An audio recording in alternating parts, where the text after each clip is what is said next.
followers of Mahabharata Gods and Heroes project. I'm very proud very happy to answer all your spiritual wonderful questions. I'm happy that you're realizing this is not just a simple comic book, not imaginary characters. They're the real spiritual characters that you're facing in Mahabharata. So some of the people asking, why Krishna dark? Why his name is Shyam? Well, first of all, it's a very mystical question because Krishna is not a physical being. He's a spiritual personality of God. Therefore, he can be anything, anyone. He can expand himself to so many avatars and he has so many forms. However, original form of Krishna is dark. And this question been answered in a very mystical book called Garga Samhita. Actually, Garga Samhita is a very great Sanskrit book written by Garga Rishi, who was a great sage. He was also a great spiritual scientist, astrologer. So where Krishna was born, he was asked to come to house of Nanda Maharaj and make Krishna's horoscope. In that horoscope, he's actually showing the stars' constellation position applying to Krishna's horoscope, showing his supreme personality of God. He's not just ordinary being. He's not a human being. He's a God who will reincarnate in this world. There are also questions being asked to Garga Rishi. What is the meaning of name of Krishna? And he's giving very, very mystical name of Krishna explanation. That all the divine energies exist with that name of Krishna because name of Krishna is equal to Krishna. He's also, besides showing the mystical power of Krishna name, therefore we chant Hare Krishna mantra, Hare Krishna, Krishna Krishna, Hare Hare, Hare Ram, Ram Ram, Hare Hare. He's also showing unique qualities of Krishna. Krishna has 6 unique qualities. Number one, and the most important quality of Krishna, is that he's all beautiful and all attractive. So Krishna is source of love. He's super attractive being. That's his divine qualities.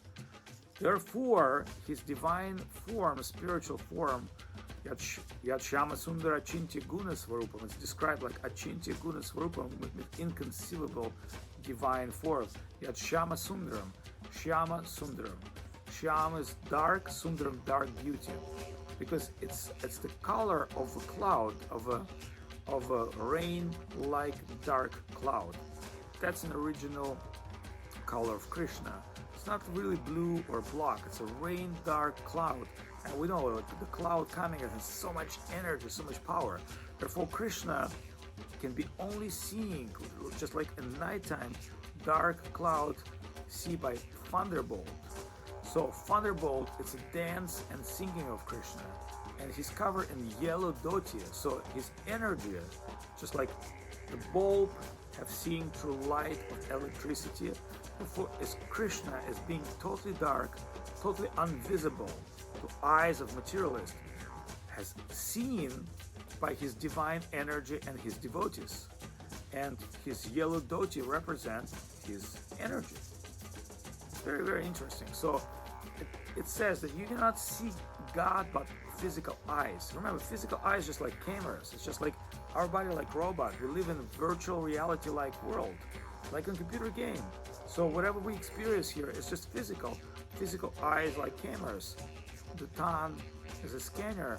The skin, the hands is like, it's like we can type by our hands with different energies. But really, truly, we can only see a God, but eyes of the soul, and soul exists over here in our heart. So one of my friends used to say, hardware, software. So the real divine vision begins from our heart. And through the yoga, and especially bhakti yoga, we have to purify our mind. So it's very, very interesting. Talking about Krishna, hearing Krishna Nam, his divine name, reading Krishna's pastimes, what it will do for us, it will purify our heart. And our heart is the seat of the soul. And once our soul is awakened, only then through physical eyes we can see divine spiritual form of Krishna. Otherwise, it's just you can show to monkey computer. It doesn't make any sense to the monkey. She doesn't understand what computer is. So you can show to monkey beautiful picture, she say, I don't really care about it. If I can't eat it, I don't care about it. So, but because the monkey has not enough consciousness to perceive those technical things or perceive the beauty. So we're not monkeys, we're humans. We meant to develop spiritual vision and talent to be able to see Krishna with our own eyes of our own heart. Thank you very much. Krishna bless you.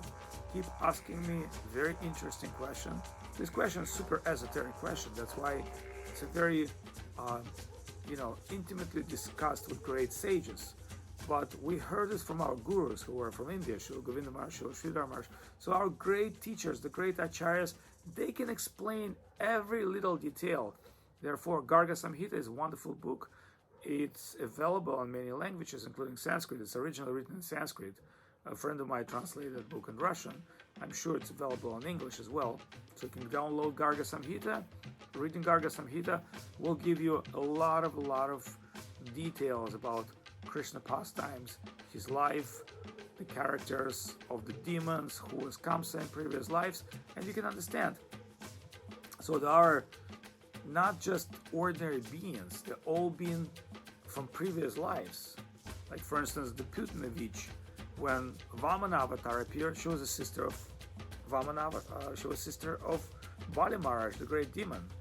But being Asuri, the demonic woman, she liked Vamana, and she thought how beautiful this Vamana dwarf-like boy, how much must be his mother happy to have such a beautiful child. Immediately, Vamana give her blessing.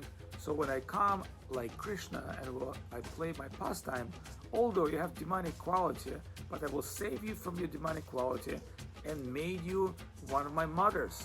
Therefore, Putana was sister of the great demons, and she was sent by Kamsa to kill Krishna. But Krishna bestowed so much mercy on her. Not only he sucked her breast and took her life air out of her prana, he also transferred her to beautiful gopi women of Vrindavan. Just imagine how Krishna is merciful.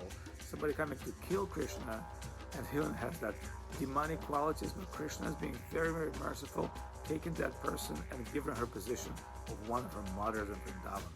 That's the great quality of Krishna, my friends. So therefore, to know more about Krishna will open our heart.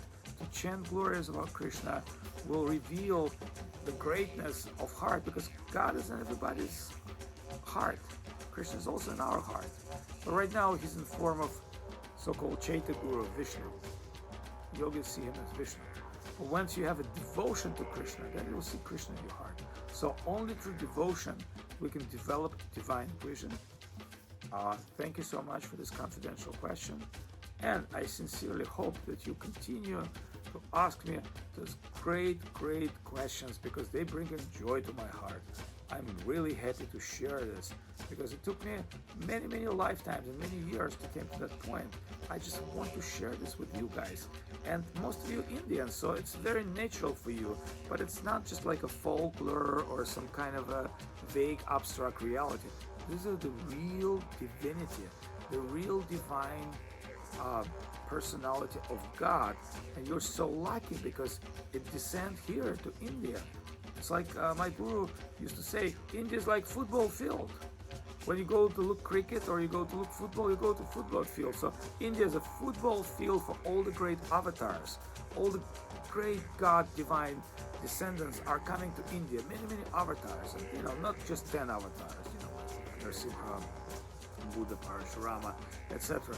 Krishna, Balarama, There are many, much more avatars described in Vedas, but let's stick to Krishna because he is the Supreme Personality of God, and all avatars are come from him. It's revealed in divine scriptures by great yogis, great sages, and now we can talk about these great spiritual occasions, which is super important.